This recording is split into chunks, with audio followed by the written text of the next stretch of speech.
Hello dear children, welcome to the lectures hosted by Zeta Institute of Science and I'm Jitin sir. I am here to teach you guys physics. So जैसे कि आप लोग जानते हैं we are dealing with a new topic called as sound waves. ये sound waves में अब तक हम लोग ने transverse wave, longitudinal wave ये सारी चीज़ें हम लोग ने सीख लिए हैं. अब इस पर्टिकुलर वीडियो में मैं आपको सिखाने वाला हूँ about velocity of longitudinal wave. अब ये जो वेलोसिटी ऑफ लॉन्जिट्यूडनल वेव है इसके बारे में सबसे पहले डिस्कस किया था मिस्टर न्यूटन ने. सो न्यूटन्स फॉर्मूला, सबसे पहले मैं आपको बताऊंगा what is Newton's formula for velocity of longitudinal wave. See, when I say longitudinal wave के अंदर का एक टाइप है sound wave. So sound wave is actually a type of longitudinal wave. So see Newton ने थोड़ा research किया, उसने पता किया कि कोई भी साउंड वेव या कोई भी लॉन्जिट्यूडनल वेव जो होती है उसको मूव होने के लिए एक सिंपल सा फॉर्मूला काफ़ी हो जाएगा, that is square root of E upon rho. Now where this E is modulus of elasticity and the rho is nothing but density of the medium. तो ये जो फॉर्मूला है न्यूटन ने बोला कि ये फॉर्मूले से हम लोग किसी भी लॉन्जिट्यूडनल वेव का velocity, that is wave velocity, हम लोग इजीली डिटरमाइन कर सकते हैं. And he was correct. Yes, we can actually still इतने सालों के बाद भी हम यही फॉर्मूला इस्तेमाल करते हैं in order to find velocity of a longitudinal wave. अब फिर बाद में लोगों ने पूछा कि हाँ न्यूटन भाई साहब, आपने तो बता दिया कि यहाँ पर क्या बोलते हैं उसको, ये पर्टिकुलर फॉर्मूला से हम लोग निकाल सकते हैं velocity of sound wave, but velocity of a longitudinal wave, that means sound wave का भी निकाल सकते हैं. अब ये साउंड वेव जब एयर में ट्रैवल करती है, so what actually happens, air में एक्चुअल वेलोसिटी क्या होगा उसके बारे में पूछा. तो न्यूटन ने एक स्पेशल एक्सप्लेनेशन दिया. वो एक्सप्लेनेशन ये था कि see longitudinal wave is all about, okay, I am going to say velocity of longitudinal wave in air as per Newton's formula.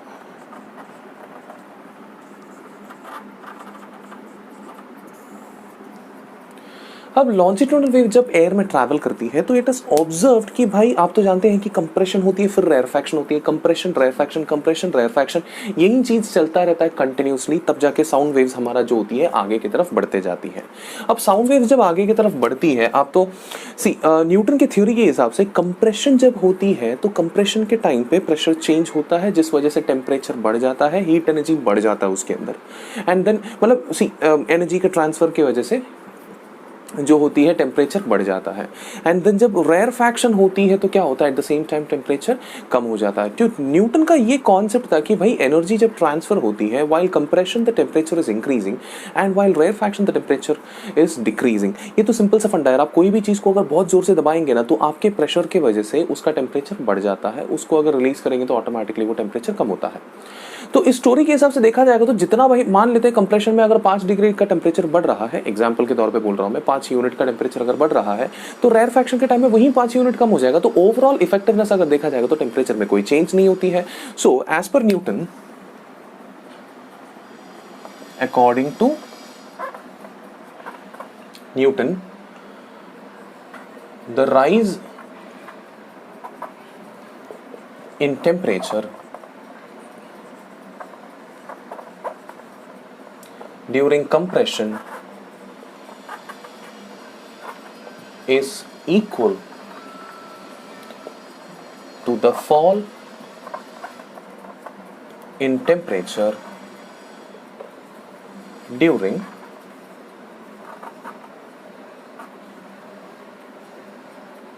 rarefaction.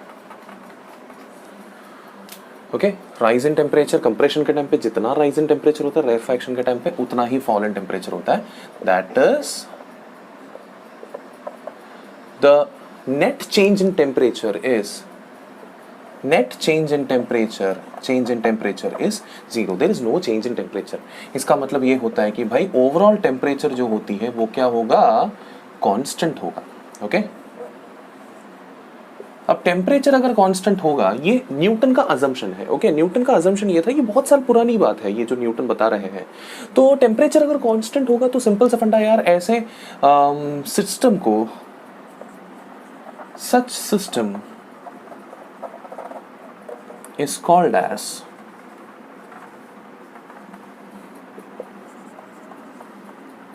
और such process is called as, इस process को हम बुलाते हैं isothermal process.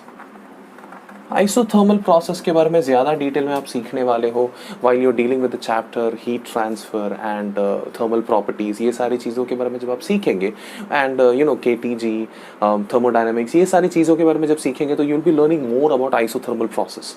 Okay, this process, this explanation is there in your physics as well as the chemistry. Okay, so अभी तक आपके chapters अगर कवर हो चुके हैं तो वेल एंड गुड। आपके चैप्टर अगर अभी तक कवर नहीं हुए तो then you will have to wait till the chapter is covered, you will understand more in detail about isothermal process.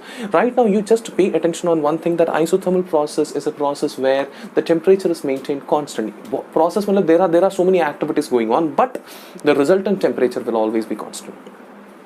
अब आइसोथर्मल में हम लोग ने इलास्टिसिटी में सीखा है। See you know that E is what modulus of elasticity. हम लोगों ने सीख लिया है कि इलास्टिसिटी हम लोग का हो चुका है, तो हमें पता है कि what is modulus of elasticity.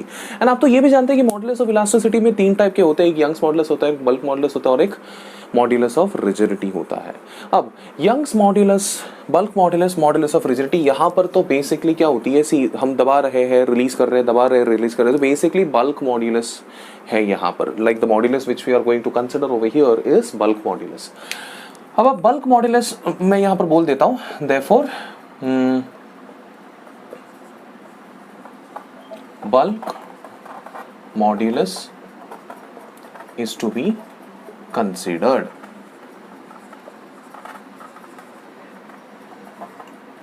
Here.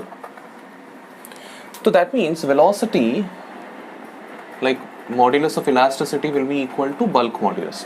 And आप तो जानते हैं कि भाई बल्क मॉड्यूलस का एक्सप्रेशन होता है जो भी आप चेंज इन प्रेशर क्रिएट करेंगे, जो भी प्रेशर आप एक्सर्ट करेंगे उसके ऊपर। तो दैट मीन्स मैं बोल सकता हूँ velocity in air will be equal to square root of E के जगह पे मैं लिखूंगा P upon rho. So this will be the expression for velocity of sound in air. सो एयर का प्रेशर तो आप जानते ही है कितना होता है, एयर का डेंसिटी भी आप जानते हैं। ये दोनों वैल्यूज को सब्सटीट्यूट करेंगे तो आपको आंसर मिल जाता है वेलोसिटी का। ये दोनों को वैल्यूज को अगर सब्सटीट्यूट भी कर दिया तो according to Newton's formula,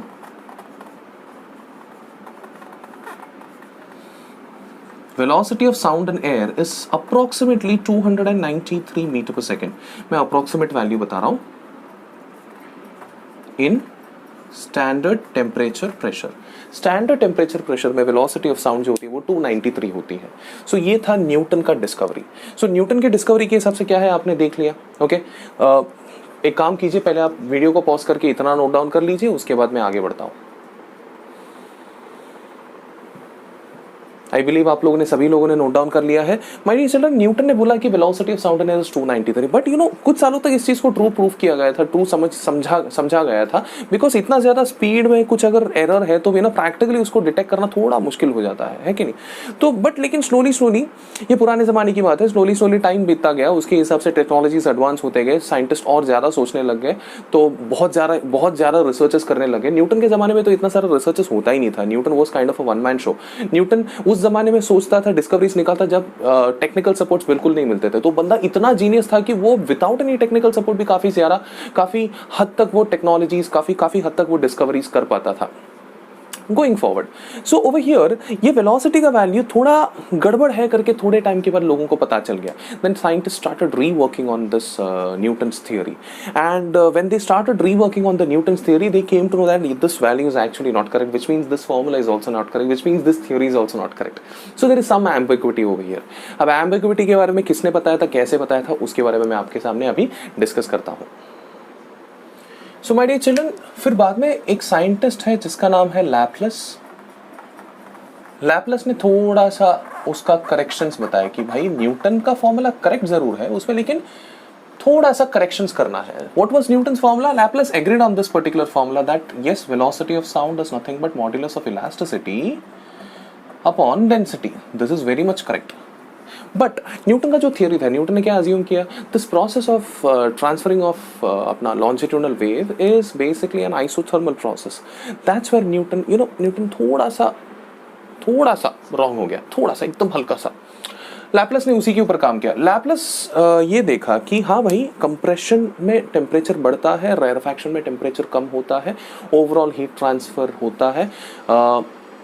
but Laplace ने ये ऑब्जर्व किया कि हाँ भाई, कंप्रेशन और रेयरफैक्शन में हीट एनर्जी तो सेम मेंटेन हो रही है, बट कंप्रेशन के टाइम में अगर 5 डिग्री बढ़ रहा है टेम्परेचर, तो रेयरफैक्शन के टाइम में 5 डिग्री कम होने की कोशिश जरूर होती है, बट उतना टाइम नहीं मिलता है.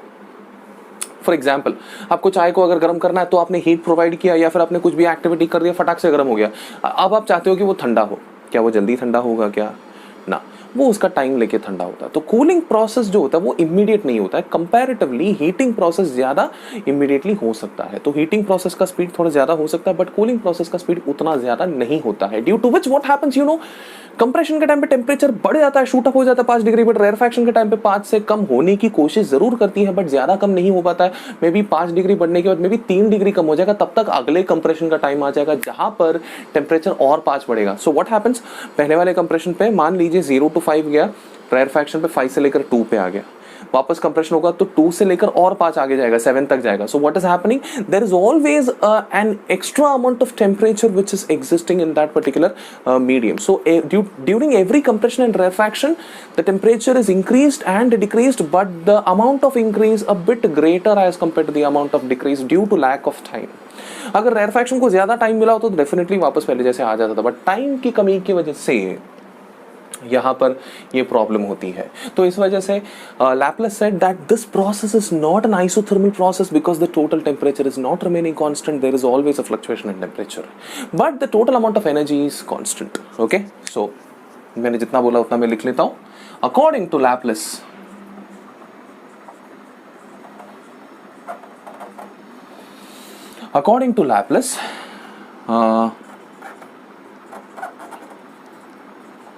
the temperature rises during compression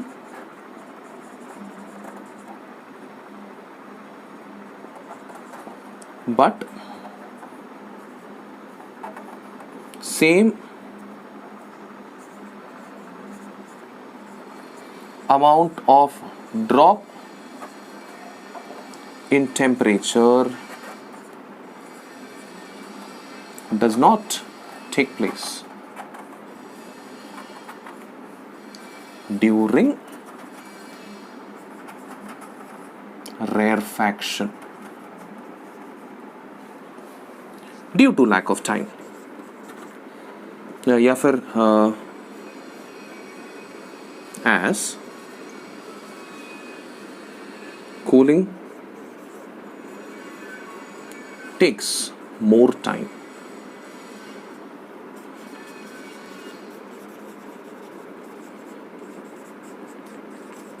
Than heating. But the total energy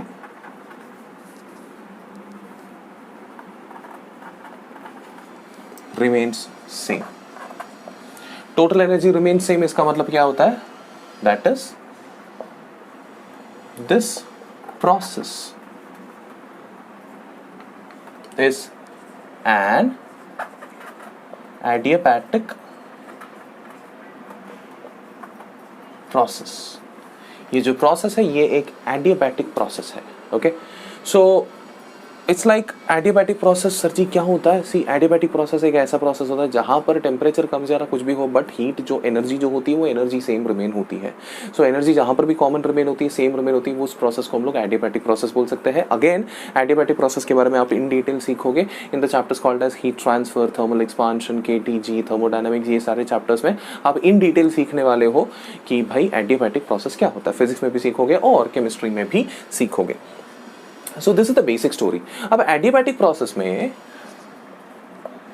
therefore modulus of elasticity का एक्सप्रेशन एक्चुअली सिर्फ प्रेशर नहीं होगा. Modulus of elasticity again bulk modulus से कनेक्टेड ही है ये. सो वहां पर गैमा मल्टीप्लाइड बाय प्रेशर होगा.